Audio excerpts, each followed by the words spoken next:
신명기 19장 보겠습니다. 19장 1절에서 13절에서는 살인자가 어떻게 고의로 사람을 죽였느냐 그렇지 않느냐에 따라서 고의로 죽이지 않았을 때는 피할 수 있는 길을 열어주셨는데 그들이 피할 수 있는 곳이 도피성입니다. 그 도피성에 관한 법규정을 말씀을 해줍니다. 그리고 14절에서는 토지 경계선을 침범하면 안 된다라는 그 금지 법규에 대한 말씀을 해주시죠. 그리고 15절에서 21절은 법정 증언에 대한 그런 규정을 말씀을 합니다. 도피성에 관한 말씀은 16장 18절부터 그리고 17장 13절까지 여기에서 공의로 재판하라는 말씀에 의존해서 우리가 볼 수 있는데요. 중요한 건 사법제도에 머물지 않고 그 구체적인 살인사건까지 다루어서 하나님께서 구체적으로 말씀을 해주고 있습니다.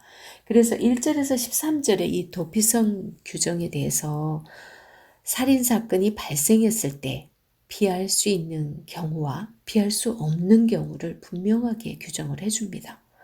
그 다음에 증인 규정에 대한 것도 바른 증인과 잘못된 증인을 또 말씀을 해주고 있어요. 무죄한 사람을 보호하기 위해서 이런 규정을 주고 있습니다. 요단 동편에 그 도피성 세우라는 그 말씀을 하셨잖아요. 그 도피성 규례는 신명기 4장과 민수기 35장 9절에서 29절 여기에 또 자세히 말씀을 하고 있습니다. 자, 성경 곳곳에서 이렇게 언급을 하고 있는 이 도피성. 도피성은 뭘까요? 예수님에 대한 예표입니다. 이렇게 신명기의 율법들은 이스라엘 백성들의 그 거룩을 위해서 말씀하고 있었지만 그 속에 메시아에 대한 비밀들을 숨겨놓고 있습니다. 우리에게 이렇게 많은 율법들을 주신 이유가 율법으로 인해서 우리가 예수님이 아니고서는 구원받을 수 없다는 사실을 깨닫게 하기 위해서 많은 율법을 주고 계시죠. 모두 613개조나 된다라는 거 아시죠? 도피성이 예수 그리스도에 대한 예표이긴 하지만 그래도 살인자를 그 벌에서 면하게 하기 위해서는 그 살인자도 그냥 고의로 누군가를 죽인 그런 사람은 절대 용납하지 않으세요. 하지만 부지불식강해. 그래서 여기서 예를 들어서 벌목하러 나무하러 갔는데 도끼가 이렇게 빠져가지고 도끼가 날아가가지고 이웃을 맞춰가지고 그 사람이 죽어버렸어. 그러면은 그 성중에서 그 사람은 빨리 도망가서 그 생명을 보존하라고 말씀을 하고 있습니다. 그렇게 하신 이유는 그 사람은 고의가 아닌 자기 실수로 그렇게 했지만 그 상대방, 그 자기 가족이 죽임을 당했기 때문에 그 상대방은 가만 안 있으려고 할 거 아니에요. 그러니까 그런 사람들은 또 잡아서 죽일 수도 있기 때문에 그래서 도피성에 도망할 수 있도록 그렇게 해줍니다. 그리고 14절에서는 보면 이웃의 경계포를 옮기지 말라고 그러잖아요. 그러니까 하나님께서 각자의 소유가 되는 기업 땅을 주셨어요. 그런데 살짝 그 경계표를 옮겨가지고 자기 땅이 더 넓게 하는 거 그런 거 하지 말라고 합니다. 그 다음에 어떤 사람이 뭔가 범죄를 했을 때 증인은 꼭 2명 이상의 증인을 세워서 그것을 확정하라고 합니다.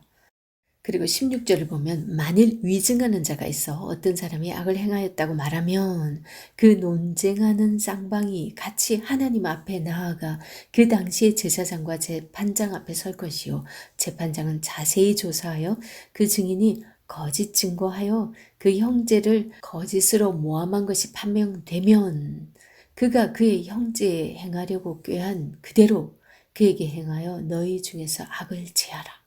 그리하면 그 남은 자들이 듣고 두려워하여 다시는 그런 악을 너희 중에서 행하지 아니하리라. 네 눈이 긍휼히 여기지 말라. 생명에는 생명으로, 눈에는 눈으로, 이에는 이로, 손에는 손으로, 발에는 발로이니라. 이게 동형보복법이죠. 그 당시 고대 근동에서 동형보복법이 있었어요. 그거는 이제 누군가의 눈을 다치게 하면 그 사람 눈도 다치게 하고, 손을 잘랐다면 똑같이 손을 잘라주고, 그 동형보복법은 오히려 하나님께서 더 많이 더 크게 복수하지 않도록 하기 위해서 그렇게 했다고 합니다. 그건 사람들이 악하기 때문에 자기가 만약에 이빨이 하나 부러졌어. 그러면 화가 나가지고 뭐 그 사람 이빨을 다 부러뜨린다거나 또 더 많이 상해를 가할 수 있잖아요. 그렇게 하지 못하게 하기 위해서 이거 다 생명을 소중히 여기는 하나님의 사랑입니다. 이런 것들이. 이제 20장 보겠습니다. 20장에서는 전쟁에 임하는 자세, 전쟁에 임할 때 그 상대편 적군을 보고서 어떤 마음으로 이렇게 전쟁에 나아가야 할지 그걸 말씀해 주고 있습니다. 1절에서 4절 읽어봅니다. 네가 나가서 적군과 싸우려 할 때에 말과 병거와 백성이 너보다 많음을 볼지라도 그들을 두려워하지 말라. 애굽 땅에서 너를 인도하여 내신 네 하나님 여호와께서 너와 함께 하시느니라. 너희가 싸울 곳에 가까이 가면 제사장은 백성에게 나아가서 고하여 그들에게 말하여 이르기를 이스라엘아 들으라.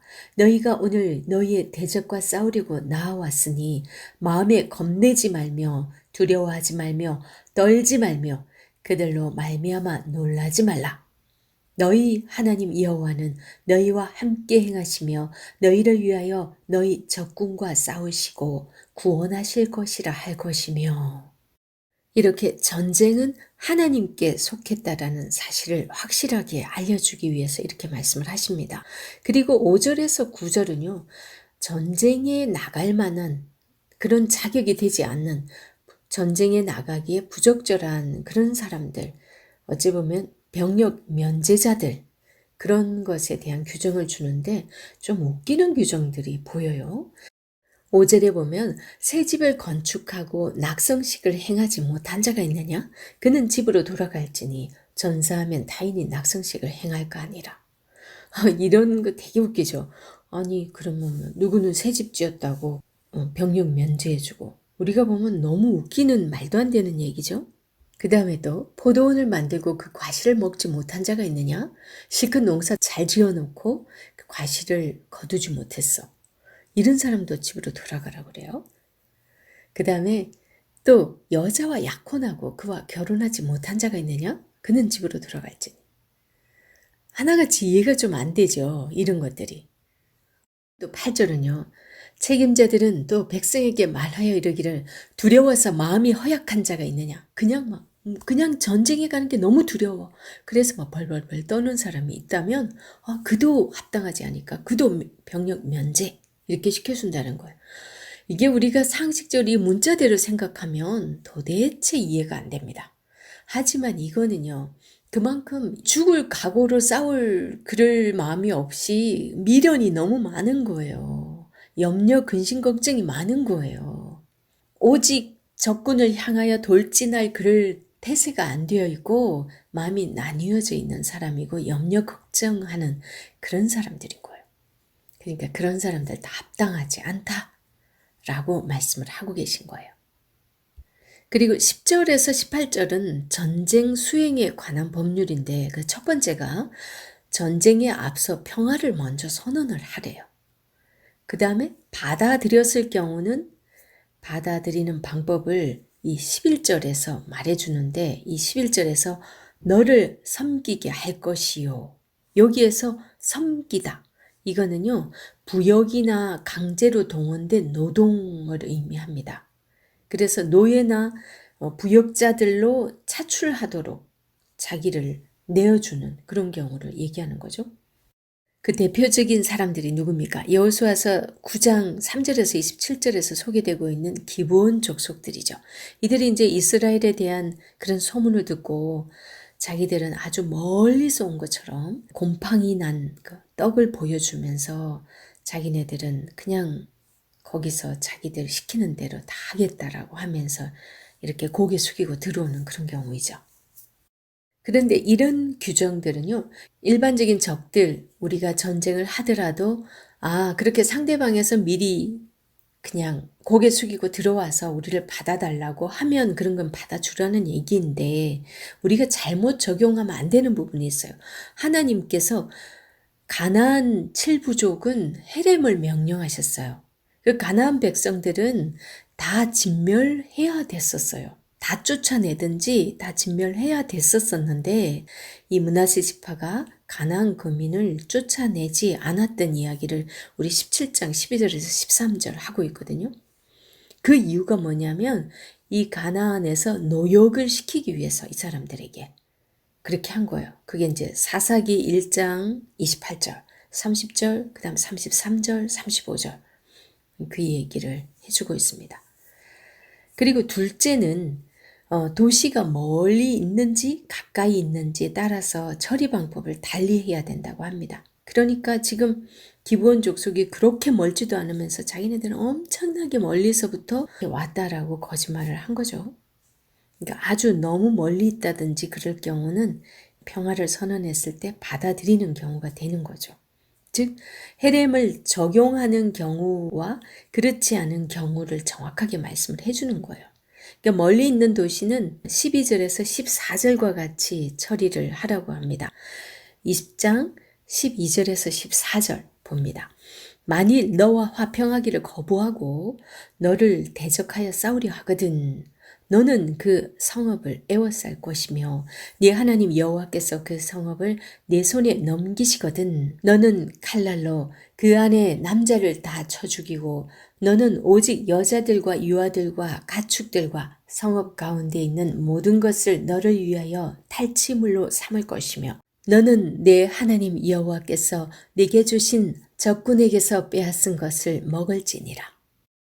그러니까 이 말씀은 가나안에 있는 도시, 즉 7부족, 헷 족속, 아모리 족속, 가나안 족속, 브리스 족속, 히위 족속, 여부스 족속 이들과는 전쟁을 하되 일체 그 어떤 것도 숨쉬는 것은 다 죽이라는 거죠. 살려두어서는 안 된다라고 말씀을 이제 15절에서 17절에 말씀을 합니다. 이걸 헤렘이라고. 어떤 것도 숨쉬는 것은 다 남기지 말고 다 온전히 다 죽이라는 진멸의 의미를 말씀을 하고 있습니다.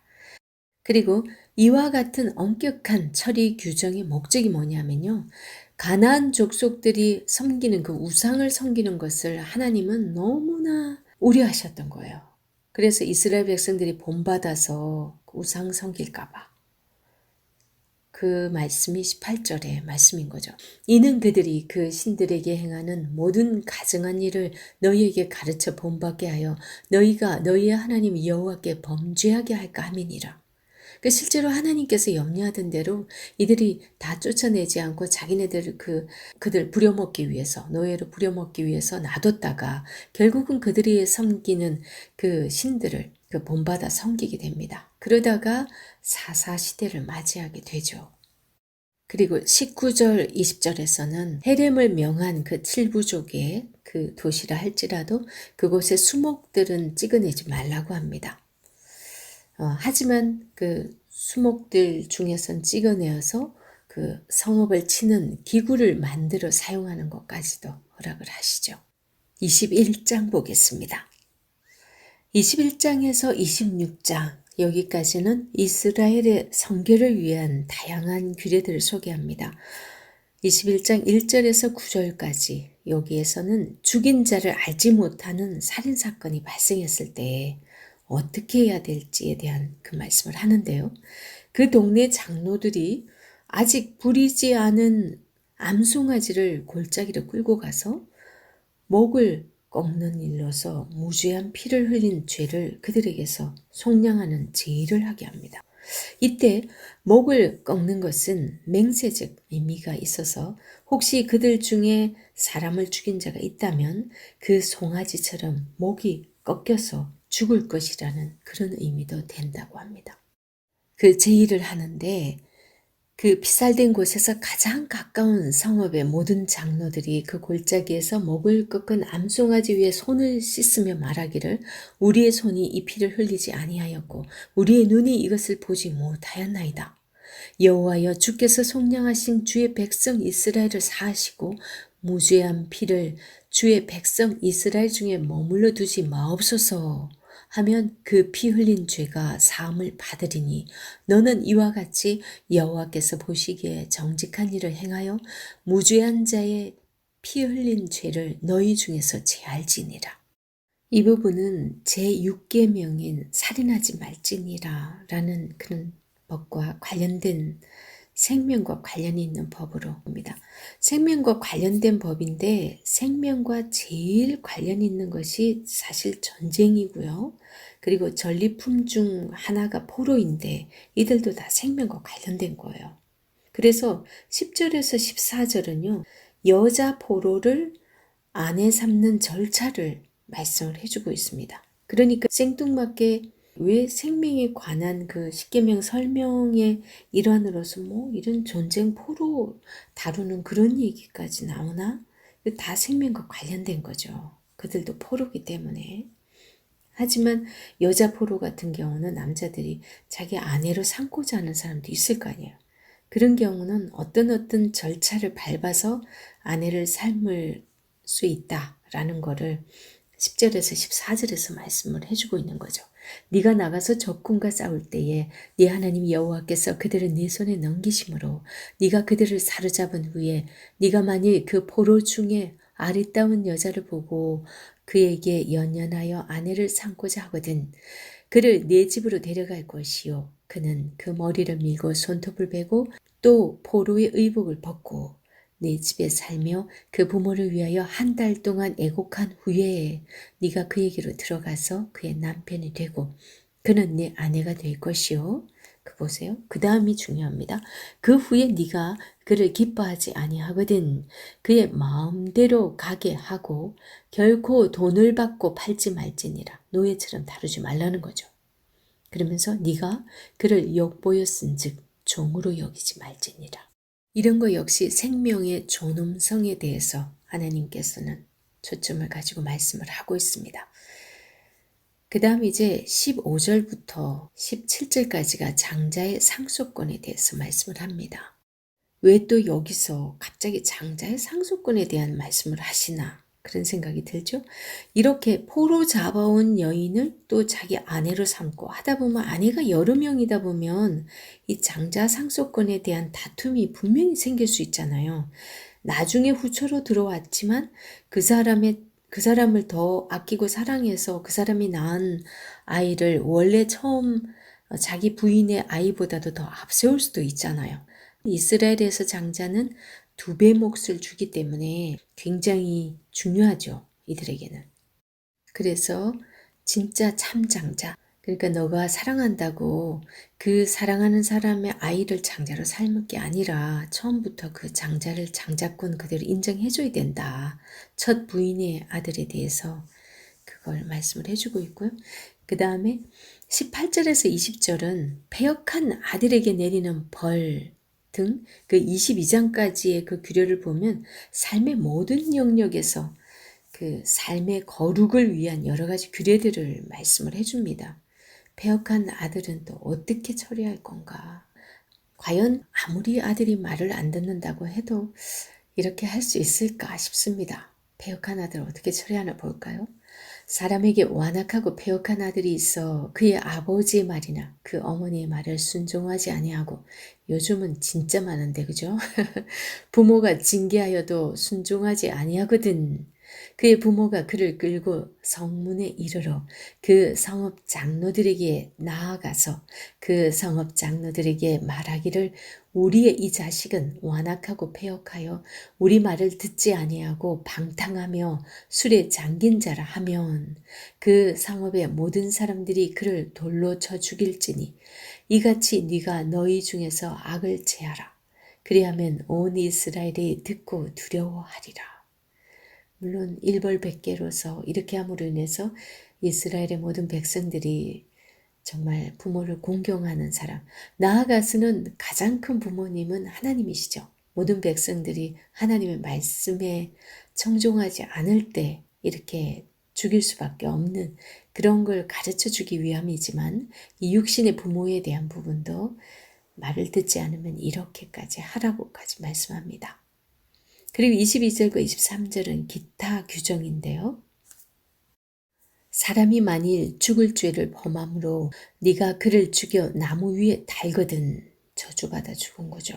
그 시체를 나무 위에 밤새도록 두지 말고 그날에 장사하여 네 하나님 여호와께서 네게 기업으로 주시는 땅을 더럽히지 말라. 나무에 달린 자는 하나님께 저주를 받았음이니라. 그래서 예수 그리스도께서 사람들이 이스라엘 백성들이 생각할 때 메시아인가? 이렇게 생각도 많이 했어요. 종교 지도자들까지도. 하지만 많은 사람들이 그럼 메시아가 왜 저주를 받는 십자가에 달려 돌아가시나? 그걸 보니까 더욱 아니야. 이렇게 하면서 유대인들은 아직도 예수 그리스도를 믿지 않는 거예요. 왜 그러냐면 여기 신명기에 그들이 토라는 생명같이 여기잖아요. 이 토라 모세오경을 다 믿는데 그 모세오경인 신명기에서 나무에 달린 자는 하나님께 저주를 받았음이니라 이렇게 분명히 말씀하고 있거든요. 이 말씀 맞아요. 예수님은 저주 받았어요. 왜? 예수님 스스로가 저주받을 짓을 해서 저주받은 게 아니라 범죄를 한 그것이 다 저주받을 일인 거예요. 다 죽을 죄를 진 그 죄를 다 뒤집어 쓰잖아요. 그 대가를, 죄의 대가를 치르셔야 되기 때문에 그 저주로 인해서 나무에 십자가에 달려 돌아가십니다. 그래서 그 죄를 다 사하시죠. 그러니까 지금 예수 그리스도를 믿지 않는 그 유대인들은 하나는 알고 그 뒤 둘은 몰랐던 거죠. 이제 22장 보겠습니다. 22장에서는 21장 22절부터 시작된 그 기타 규정이 계속 이어지고 있습니다. 내 형제의 소나 양이 길 잃은 것을 보거든 못 본 채 하지 말고 너는 반드시 그것들을 끌어다가 네 형제에게 돌릴 것이요 네 형제가 네게서 멀거나 또는 네가 그를 알지 못하거든 그 짐승을 네 집으로 끌고 가서 네 형제가 찾기까지 네게 두었다가 그에게 돌려줄지니 낙이라도 그리하고 의복이라도 그리하고 형제가 잃어버린 어떤 것이든지 네가 얻거든 다 그리하고 못 본 채 하지 말 것이며 네 형제의 낙이나 소가 길에 넘어진 것을 보거든 못 본 채 하지 말고 너는 반드시 형제를 도와 그것들을 일으킬지니라. 이스라엘에서는 형제의 소유는 궁극적으로 나의 소유이고 나의 소유는 또 형제의 소유라는 그런 개념이 있었습니다. 그래서 궁극적으로 모든 게 하나님의 소유이기 때문에 이게 또 가능한 거죠. 그래서 1절에서 4절은 형제의 소유를 우리가 어떻게 대할 것인가. 오늘날 우리가 서로 믿는 사람을 형제 자매라고 하잖아요. 그랬다면은 그런 마음으로 그들의 소유도 우리가 소중하게 여기는 그런 마음이 있어야겠죠. 그리고 5절에서 12절은요. 5가지의 그 경우에 관한 규례들이 나오는데 그 중에서 9절에서 12절은 종자가 다른 것을 섞어 뿌리지 말라고 얘기를 합니다. 그리고 성질이 다른 옷감을 섞어 짜지 말라고도 말씀을 하세요. 왜 그랬을까요? 이방 종교와 혼합하여 타협하지 말라는 하나님의 순수하심을 따르라는 그 하나님의 그 마음이 섞이지 말라는 그 마음이 그 속에 담겨져 있습니다. 그래서 고린도후서 6장 14절에서 16절 여기에서 사도 바울은 이렇게 말합니다. 너희는 믿지 않는 자와 멍에를 함께 매지 말라. 의와 불법이 어찌 함께하며 빛과 어둠이 어찌 사귀며 그리스도와 벨리알이 어찌 조화되며 믿는 자와 믿지 않는 자가 어찌 상관하며 하나님의 성전과 우상이 어찌 일치가 되리요. 지금 계속 하나님께서 이스라엘 백성들에게 가나안에 가면은 막 구별시키는 걸 하잖아요. 이런 건 절대 하지 말고 이런 거는 사용하지도 말고 이런 건 다 처분 쓰고 이런 건 깨끗이 다 없애고 이런 사람들까지도 다 몰아내고 다 죽이고 하라. 이런 말씀 다 주시는 건 이 구별이거든요. 그래서 의복의 구별까지 말씀하고 계신 하나님의 의도는 혼합신앙, 그것을 경계하기 위해서 혼합신앙은 불신앙이니까 그들에게 혼합신앙을 경계하여 의복까지 구별된 그런 모습 할 것을 부탁하고 있습니다. 그 다음 13절에서 30절은요. 제7계명인 이 간음하지 말라에 대한 적용이라고 볼 수 있습니다. 그래서 결혼 생활에 대한 다양한 규례들이 나옵니다. 그래서 13절에 보면 누구든지 아내를 맞이하여 그에게 들어간 후에 그를 미워하여 비방거리를 만들어 그에게 누명을 씌워 이르되 내가 이 여자를 맞이하였더니 그와 동침할 때 그가 처녀임을 보지 못하였노라 하면 지금 이 비방거리를 만들어라는 표현을 쓰고 있잖아요. 이건 옛날에 아내를 맞이했다가 이 남편이 봤을 때 이 아내가 뭔가 못마땅한 거야. 그러면은 그냥 밥 태웠다고 그거 핑계 삼아서 쫓아낼 수도 있고 그 여인을 쫓아낼 수 있는 아내를 쫓아낼 수 있는 많은 구실들이 있었어요. 그래서 비방거리를 만들어 그에게 누명을 씌워 이르되 내가 이 여자를 맞이하였더니 그와 동침할 때 그가 처녀임을 보지 못하였노라. 괜히 이런 걸로서 지금 하면은 사람들이 아니 저런 죽일 뭐가 있나 이러면서 그 사람에게 분노를 하니까 자기는 욕 안 먹겠죠. 그런 식으로 하면 그 처녀의 부모가 그 처녀의 처녀인표를 얻어가지고 그 성문 장로들에게로 가서 처녀의 아버지가 장로들에게 말하기를 내 딸을 이 사람에게 아내로 주었더니 그가 미워하여 비방거리를 만들어 말하기를 내가 내 딸에게서 처녀임을 보지 못하였노라 하나 보라 내 딸의 처녀의 표적이 이것이라 하고 그 부모가 그 자리옷을 그 성읍 장로들 앞에 펼 것이요 그 성읍 장로들은 그 사람을 잡아 때리고 이스라엘 처녀에게 누명을 씌움으로 말미암아 그에게서 은 100세겔을 벌금으로 받아 여자의 아버지에게 주고 그 여자는 그 남자가 평생에 버릴 수 없는 아내가 되게 하려니와 그 일이 참되어 그 처녀에게 처녀의 표적이 없거든 그 처녀를 그의 아버지 집 문에서 끌어내고 그 성읍 사람들이 그를 돌로 쳐 죽일지니 이는 그가 그의 아버지 집에서 장기의 행동을 하여 이스라엘 중에서 악을 행하였습니다. 너는 이와 같이 하여 너희 가운데서 악을 제할지니라. 이런 문구 한마디 한마디에서 봤을 때 하나님께서는 이렇게 613개조의 그 율법을 주시는 데는 그 이유가 악을 제하는 데 목적이 있는 거예요. 아, 이런 걸 보고서 더 이상 그렇게 나쁜 짓은 해서는 안 되겠다.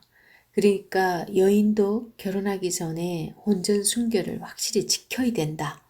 라는 상황을 분명히 말씀을 해주고 있습니다. 그리고 이제 22절부터 30절까지가 이제 어떤 남자가 유부녀와 동침한 것이 드러나거든. 그 다음에 처녀인 여자가 남자와 약혼한 후에 어떤 남자가 그를 성읍 중에서 만나 동침하면 이것이 정말 고의적인 것인지 아니면 자기가 지금 강간을 당한 것인지 이런 거를 분간할 수 있는 거를 쭉 말씀을 하십니다. 이토록 삶에서 일어날 수 있는 여러 가지 상황들을 하나님께서는 다 말씀을 하시는 이유가 뭘까요? 하나님께서 택한 그 이스라엘 백성들이 정말 그 가나안 땅에서 구별된 자로 살아주기를 원하셨던 거예요. 그건 오늘날 우리에게도 주시는 말씀인 거죠. 하나님께서 이 66권의 말씀을 우리에게 주신 것은 제발 택한 너희들은 이 세상 사람들과 똑같은 그런 모습으로 살아가지 말고 구별되게 살아라, 거룩하게 살아라 하는 그런 하나님의 마음이 담겨 있습니다. 하나님의 마음 느껴지시죠?